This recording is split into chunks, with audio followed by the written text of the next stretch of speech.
வணக்கம் சுபிக்ஷா டிவி நேர்களே, நான் உங்கள் அன்பான சயின்டிபிக் வேதிக் அஸ்ட்ராலஜர் அஸ்ட்ரோ அரஞ்சி பேசுகிறேன். நல்லது நினைப்போம், நல்லதே நடக்கும். இந்த வீடியோல நம்ம என்ன பாக்குறோம்னு பாத்தீங்கன்னா, அக்டோபர் 2024 தனுசு ராசிக்காரர்களுக்கு எத்தகைய ஒரு பலனை கொடுக்கக்கூடிய அமைப்பு இருக்குதுங்கிறது நம்ம பாக்குறோம். அதற்கு முன்னாடி ஃபர்ஸ்ட் டைம் நம்மளோட சேனலுக்கு வரவங்க மறக்காம சப்ஸ்கிரைப் பண்ணுங்க. உங்களுக்கு பிடித்த வீடியோஸ் லைக் கொடுத்து சப்போர்ட் பண்ணுங்க. ஃப்ரெண்ட்ஸ் அண்ட் ரிலேட்டிவ்ஸ்க்கு ஷேர் பண்ணுங்க. இப்ப பாத்தீங்கன்னா அக்டோபர் 2024 தனுசு ராசிக்காரர்கள் எப்படி இருக்கும்னு பார்க்கும் பொழுது, ஆண்டு கிரகத்தில் ஏதோ ஒரு மாற்றம் இருக்கான்னு பாத்தீங்கன்னா ஒரு மாற்றமும் அக்டோபர் மாதம் நிகழப்போவதில்லை. ராசி அதிபதி தனுசு ராசிக்கு அதிபதியே குரு பாத்தீங்கன்னா 6ஆம் இடத்துல நீடித்து இருக்கிறார். 6ஆம் இடத்துல இருந்து 12ஆம் இடத்தை பார்க்கிறார். தனஸ்தானாதிபதியாகிய 2ஆம் இடத்தை பார்க்கிறார். தொழில் ஸ்தானமாகிய 10ஆம் இடத்தை பார்க்கிறார். சோ அந்நிய செலாவணி, வெளிநாடு தொடர்பு, import export, travelling, share market, stock market, இது எல்லா விஷயத்துக்கும் ஒரு அனுகூலமான ஒரு அமைப்பு தொடர்ந்து வருகிறது. அதே சமயத்துல கேது 10ஆம் இடத்துல இருந்து குரு பார்வை பெறுவதும் தொழிலையும் பாத்தீங்கன்னா ஒரு பெரிய தப்பான ஒரு அமைப்பு இல்லாமல் நல்லா இருக்குங்க. 4ஆம் இடத்துல ராகு இருக்கிறதும் தவறில்லை. அம்மா உடல்நிலை அது மாதிரி விஷயத்துக்கு அப்பப்போ ஒரு கவனத்தை கொடுக்கக்கூடிய அமைப்பு அவங்களுடைய ஜாதக பொறுத்து எப்படி இருக்குன்னு தான் பார்க்கணும். பட் பொதுவாக 4ஆம் இடத்து ராகு இடம் சார்ந்த விஷயங்கள், அம்மா தாயார் விஷயத்துக்கு சில அக்கறை கொடுக்க வேண்டிய அமைப்புகள் உண்டு. அதே சமயத்துல சனி 3ஆம் இடத்துல நீடித்திருப்பது ஒரு அருமையான அமைப்பு. அது கோல்டன் டைம். இன்னுமே 6 மாசத்துக்கு 3ஆம் இடத்திலேயே தனுசு ராசிக்கு நீடித்திருந்து 7 நாட் சனி முழுதாக முடிந்து விட்டதுங்கிறத கடந்த 1.5 வருஷமாக அனுபவிக்கக்கூடிய ஒரு ராசியாக தனுசு ராசிக்காரர்கள் நீடித்திருக்கிறார்கள். அந்த அமைப்புல பாத்தீங்கன்னா ஆண்டு கிரகங்கள் சற்று நல்ல ஒரு சாதகமான ஒரு அமைப்புலதான் இருக்கு. எந்த மாற்றமும் இல்லை.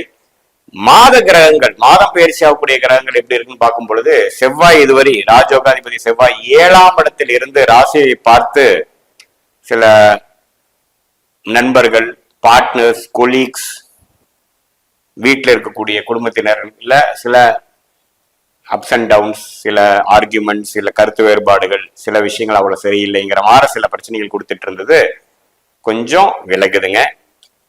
8ஆம் இடத்துக்கு வர்றது நீச்சமா போயிருந்தாலும் 7ஆம் வீட்டில் இருக்கக்கூடிய சில பிரச்சனைகளை தவிர்க்கக்கூடிய அமைப்புகள் கண்டிப்பாக உண்டு. ஹெல்த் ரிலேட்டடான விஷயங்கள் கொஞ்சம் பார்க்க வேண்டும். குறிப்பா அக்டோபர் 23ஆம் தேதிக்கு மேல செவ்வாய் பயிற்சினால கொஞ்சம் உடல்ல அக்கறையை கொடுக்க வேண்டிய அமைப்பு இருக்கு.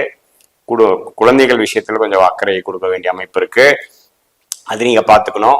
சுக்கிரன் பாத்தீங்கன்னா அக்டோபர் 13ஆம் தேதியே 11ஆம் இடம்ங்கிற லாபஸ்தானத்துல இருக்கக்கூடிய சுக்கிரன் 12ஆம் இடத்துக்கு 6ஆம் இடத்துக்கு போறார். சோ இதுல இருந்து என்ன வருதுன்னா, அக்டோபர் 13ஆம் தேதிக்கு அப்புறம் பாத்தீங்கன்னா செகண்ட் ஹாஃப் ஆஃப் அக்டோபர்ல 6ஆம் வீட்டுக்கு கனெக்ட் ஆகி சில அதர்ஸ் பீப்புள் மணி, ஒரு இடம் வீடுங்கிற மாதிரி விஷயத்தை விட்டு பணம் வருவது மாதிரியும், ஒரு சுப விரயங்கள் செய்து பணம் வருவது, அல்லது அடுத்தவங்களுடைய பணம் நமக்கு சேர்றது, அப்படிங்கிற மாதிரி ஒரு அருமையான அமைப்பு பெறக்கூடிய அமைப்பு கண்டிப்பாக தனுசு ராசிக்காரர்களுக்கு உண்டு. அத்தகைய தசாபுக்திகளும் போகும்பொழுது இன்னுமே நான் சொன்னது டபுள் கன்ஃபர்மேஷன் ஆகும். ஏன்னா 6, 12 அதிகமாக திருட்பலம் சுபத்துவம் பெறக்கூடிய அமைப்பாக அக்டோபர் 13ஆம் தேதிக்கு மேல இருக்கு. ஏன்னா 6ஆம் இடத்துல ஆல்ரெடி குருவும் 12ஆம் இடத்தை பார்க்கக்கூடிய குருவில் இன்னொரு மிகப்பெரிய சுபகிரகமாகிய சுக்கிரனும் 12ஆம் இடத்துக்கு வருவது ஒரு பண விநியோகத்துக்கு ஒரு அருமையான விஷயம். குடுக்கல் வாங்கல் ஒரு அருமையான விஷயம். வரவேண்டிய பணம் வருகிறது. ஒரு விஷயத்தை விற்று பணம் வைத்து இன்னொரு இடத்துல இன்வெஸ்ட் பண்றது, அது எல்லாமே அக்டோபர் செகண்ட் ஹாஃப்ல நடக்கக்கூடிய அமைப்பு தனுசு ராசிக்காரர்களுக்கு பரிபூர்ணமாக உண்டு. அதே சமயத்துல 10ஆம் இடத்துல இருக்கக்கூடிய சூரியன் தொழில் மேன்மை கொடுத்துட்டு இருந்தவர் 11ஆம் இடத்துக்கு கொஞ்சம் லாபத்தை கொடுக்கக்கூடிய அமைப்புகள் உண்டு. புதனும் பாத்தீங்கன்னா 10ஆம் இடத்திலே இருந்து காட்டிலும் செகண்ட் ஹாஃப்ல பாத்தீங்கன்னா புதன் 11ஆம் இடத்துக்கு வருவது இன்னுமே சில லாபங்களை பெறக்கூடியது. இதுவரைக்கும் நம்ம போட்ட இன்வெஸ்ட்மெண்ட்டுக்கு லாபம் கைக்கு வரக்கூடிய அமைப்பு கண்டிப்பாக அக்டோபர் செகண்ட் ஹாஃப் பெறக்கூடிய ஒரு அருமையான மாதமாக தனுசு ராசிக்காரர்களுக்கு 2024 அக்டோபர் மாதம் இருப்பது அருமையான விஷயம். எல்லா மாத கிரகமும் அருமையான ஒரு பயிற்சி தான் பெறுகிறது, தப்பு இல்லை.